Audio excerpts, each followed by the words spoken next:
मेरा दीन दयाल ना तुम से अब बटिया तेरे जिया दयाल सच्चे बादशाह जग विच और कोई ना। फिर भी आप उनके प्रति मौन हैं, फिर भी आप उनके प्रति मौन हैं, तो दिल पे हाथ रख के बताइए कि आपकी तरक्की के पीछे कौन है। जय हिंद, जय भारत, जय संविधान। थैंक यू आ रहे हैं इस उपलक्ष्य पर मैं सारे की तुसी बहुत बहुत मुबारक दे। मैं ये आखना चाहना कि असे एकजुटी करनी है, एकजुट रहना। मैं एक सिंपल जी गल रखूँ तुझे आखदे कि जिन तारों पे करंट नहीं होती है ना उन पे लोग कपड़े सुखाते हैं। ये आम अस्कर तार बनू उन्होंने कोठे पर आउंदी हो तार है लेकिन उसे करंट नहीं होती। करंट नहीं होने का क्या होता है, लेके करें कपड़े सुखाते काबू नहीं होते। लेकिन जिन तारों पे करंट होती है उनको हम हाथ भी नहीं लगाते हैं। इससे कहने से अपने आप को और पावर आनी है और ताकत आनी है। लेकिन सारे की पता लगो कि अस के है सारा पुराना इतिहास के है अस कोने बच्ची था बाबा साहब ने सारे पता लगना चाहिए कि अस कोने बच्ची था सारे बच्चों करंट होनी चाहिए। मैं मैडम ने आख्या थोड़ा सा छोटे ही गल करने एक कुदे करने एक नारा करो तुसे भी जय भीम जय भीम भारत माता की जय हिंद जय भारत। वर्षगांठ पर मुबारक मुबारक आप इस कटरा की टीम को जिन्होंने ये बीड़ा उठाया और इस कार्यक्रम को रचा। ये जमीन दान की और हम सब लोगों को उस रूहानियत की तरफ लेकर गए, उस सामाजिक संगठन से जोड़ा जहां हम बैठकर विचार विमर्श कर सकते हैं, अपने आने वाले समय काल को देख सकते हैं, बैठकर निर्णय ले सकते हैं। उस डोगरा फैमिली से जिन्होंने ये जमीन दान में दी, संविधान एक ऐसा ग्रंथ है जैसे बाकी ग्रंथ लिखे गए, रामायण महाभारत पुराण, वैसे ही संविधान एक ऐसा ग्रंथ है जिसमें समानता की बात की गई, इंसानियत की बात की गई, एजुकेशन की बात की गई। आपको कौन सा धर्म अच्छा लगता है उस धर्म की पूजा करनी है, वो आपके ऊपर छोड़ा गया। ये सब चीजें जो है वो संविधान में आपके लिए गारंटी दी गई, जिसे हम फंडामेंटल राइट्स के नाम से जानते हैं। विचार करना होगा कि ये जो गारंटी संविधान में हमें दी गई है क्या ये बाकी ग्रंथों में भी दी गई है। क्या आपको वोट डालने का अधिकार 1947 से पहले भी था। विचार करना होगा, विचार करना होगा कि आपको एजुकेशन हासिल करने का हक 1947 से पहले था या नहीं। किसी गुरु की पूजा करना, क्या ये हमें इस चीज का इतिहास में ना जाते हुए सिर्फ इतनी सी बात यहां इस मंच से कहूंगा कि जो हम बुजुर्गों से सीख पाए, जो हम पढ़ पाए, वो इतना था, जो एग्जिस्टेंस जिसे कहते हैं, जो हमारा अस्तित्व सिर्फ इतना था कि हमें जानवरों से भी बदतर समझा जाता था। को जिम्मेदारी दी गई कि आप संविधान, भारत का संविधान लिखेंगे, तो उन्होंने इन सब कठिनाइयों को जो उन्होंने फेस की, उनके समाज ने फेस की, वो सब उन्होंने उस संविधान में लिखी ताकि वो आने वाली जो जनरेशन है वो इन सब से उनको जूझना ना पड़े। तो आज हम, जैसे बच्चों ने बहुत ही सुंदर शब्दों में कहा कि आज हम जो कुछ भी हैं वो डॉक्टर भीमराव अंबेडकर साहब की वजह से है। हमारे पास आज जो भी हैसियत है, आज हर घर एक नौकरी है, आज हर घर एक कार है, आज हर एक घर में शिक्षित बच्चे हैं। और ये सब जो हमने हासिल किया, ये सब डॉक्टर भीमराव अंबेडकर जी की कुर्बानियां हैं जो हमें भूलनी नहीं चाहिए। एक बड़ी छोटी सी बात लाइन में उन्होंने कह दी कि लाइफ हिंदी में हो लेकिन महान हो। जितनी भी जिंदगी हमारी है, जरूरी नहीं है कि हम 80 साल के लिए जिए, जरूरी नहीं हम 100 साल। बाबा साहब ने संविधान में दिता ते भक्ति का रास्ता बाबा रविदास जी ने दिता, कबीर साहब ने दिता, नाभादास ने दिता। और शिक्षा का स्टार्ट की शिक्षा पहली वूमेन टीचर, पहली वूमेन टीचर। ही मैं अपने समाज को उस धर्म में, उस आग में झोंक सकता हूं। मैं इन्हीं शब्दों के साथ अपनी आवाज को विराम दूंगा और एक जो नारा लगाऊंगा, जय जय जय जय जय भीम, जय जय जय जय जय भीम। धन्यवाद। यानी कि हमारे बाबा साहिब जी का मानना है कि मैं एक समुदाय की प्रगति को उस डिग्री से मापता हूँ जो महिलाओं ने हासिल की है। महिलाओं का जीना आसान नहीं होता। अगर दुनिया में पैदा कोई भीम नहीं होता, मनुवाद की गुलामी से घूंघट में रोती, फिर सर उठा के जीना आसान नहीं होता। बाबा साहिब जी ने तेरे हाथों की बेड़ियों को तोड़ा, वरना कलम चलाना आसान नहीं होता। डीएम, सीएम, पीएम कोई महिला नहीं बनती अगर बाबा साहिब जी का लिखा संविधान नहीं होता। बाबा साहिब जी ने महिलाओं के अधिकार के लिए काफी संघर्ष किया था। उनका मानना था कि मैं किसी समाज की तरक्की को इस बात से देखता हूँ कि वहाँ महिलाओं की कितनी तरक्की की है। मैटरनिटी लीव का भी आयोजन किया था, जिसका मतलब गर्भवती कामकाजी महिलाओं को छुट्टी लीव ले सकती हैं, जिनकी शुरुआत बाबा साहिब डॉक्टर अंबेडकर जी ने की थी।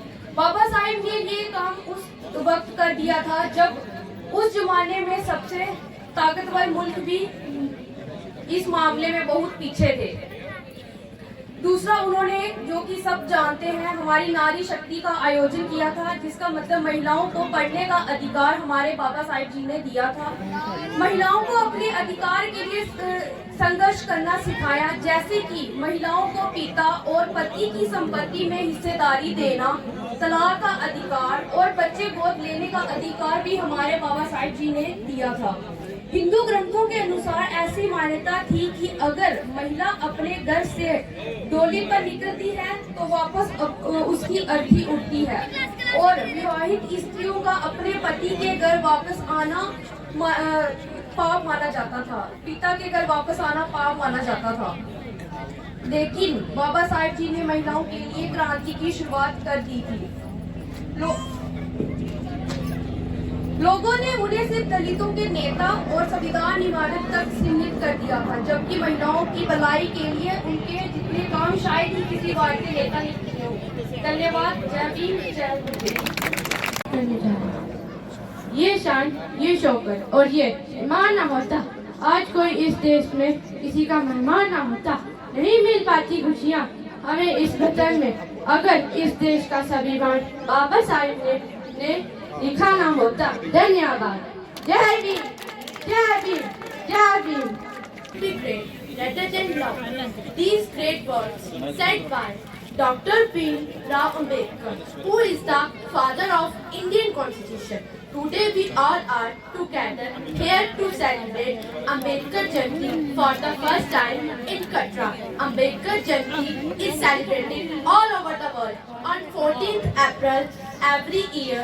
This day is actually the birth anniversary of Dr. Bhimrao Ambedkar on 14th April 1861 in Mahur town of Madhya Pradesh. He faced difficulty in completing his education as he was a Dalit. After completing his studies, he fought for the rights of Dalit and deprived sections of the society.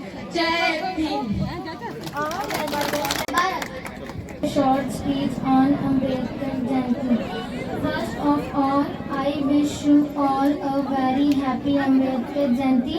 We all know that every year we celebrate Ambedkar Jayanti on 14 April to mark the birth anniversary of Dr. Bhimrao Ramji Ambedkar, also known as Baba Saheb, 14 April 1891.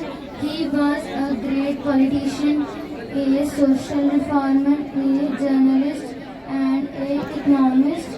He is known as Indian Constitution because he played an important role in framing the Constitution of the India. Thank you. Ambedkar जयंती की शुभकामनाएं देती हूँ और आज आप सभी के सामने अम्बेडकर जयंती पर 100 शब्द बताना चाहती हूँ। जैसे कि हम सभी जानते हैं कि भीमराव अम्बेडकर को भारतीय संविधान के निर्माता के रूप में भी जाना जाता है।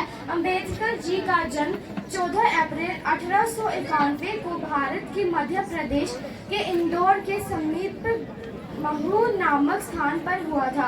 इन्होंने दलितों और अज्ञातों के उत्थान के लिए अपना पूरा जीवन समर्पित कर दिया। वह एक समाज सुधारक, न्यायवादी, अर्थशास्त्री एवं राजनीतिक थे, जिन्होंने महिलाओं के अधिकारों और मजदूरों के अधिकारों की पूरी वकालत की। स्वतंत्र भारत के प्रथम कानून और न्याय मंत्री के रूप में मान्यता भी प्राप्त की है। देश के उनके योगदान एवं सेवा को सम्मान देने के लिए उनका जन्मदिन प्रत्येक वर्ष 14 अप्रैल को अम्बेडकर जयंती के रूप में संपूर्ण देश में मनाया जाता है। धन्यवाद। जय भीम, जय भारत। वो इतिहास बदलते हैं। जीवन भर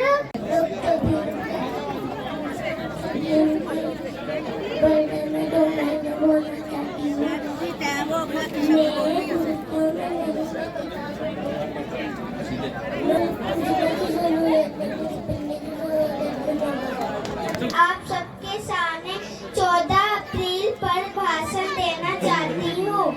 डॉक्टर भीमराव अम्बेडकर का जन्म 14 अप्रैल 1891 में महू मध्य प्रदेश में हुआ था। डॉक्टर अम्बेडकर का पूरा नाम भीमराव रामजी सकपाल था और उनकी पिता का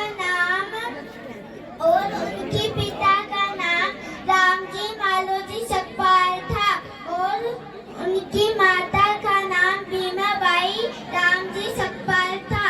अच्छी होने के कारण वो बहुत परित रहे। जय भीम, जय भारत, जय। बाबा साहेब अम्बेडकर की लिखी कुछ पंक्तियाँ प्रस्तुत करना चाहती हूँ। अच्छा दिखने के लिए नहीं बल्कि अच्छा बनने के लिए जियो। धन्यवाद। जय भीम, जय भारत। नहाते हैं वो केवल लिबास बदलते हैं। जो लोग पानी से नहाते हैं वो केवल लिबास बदलते हैं।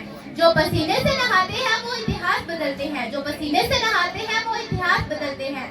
जीवन पर जाति के नाम पर जिन्होंने सहा हाथ पर अपमान, जीवन पे जाति के नाम पर जिन्होंने सहा अपमान, फिर भी लिख डाला स्वाभिमान।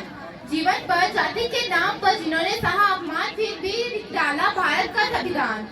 बाबा साहब को कोटे कोटे प्रणाम। सबसे पहले समाज के दलित, शोषित, पीड़ित, वंचित के मसीहा महान युग पुरुष बाबा साहब अम्बेडकर की जयंती की आप सभी को हार्दिक शुभकामनाएं। मंच पर आसनीय माननीय मुख्य अतिथि, पत्रकारी एवं बाबा साहब के प्रति प्रेरणा रखने वाले हार्दिक अभिनंदन करती हूँ। 14 अप्रैल का यह पावन दिवस विश्व भर में बनाया जाता है क्योंकि 14 अप्रैल का यह पावन दिवस विश्व भर में बनाया जाता है क्योंकि बाबा साहब की सोच केवल भारत के लिए ही नहीं पूरे विश्व भर के लिए है। विश्व के अनेक अमीर देशों में महिलाओं को राजनीतिक अधिकार के लिए वर्षों संघर्ष करना पड़ता है। वहीं भारतीय संविधान के लागू होते ही पहले ही दिन से महिलाओं को वोट का अधिकार मिला। यह बाबा साहब की देन है जिसे विश्व मंच पर सम्मान मिला।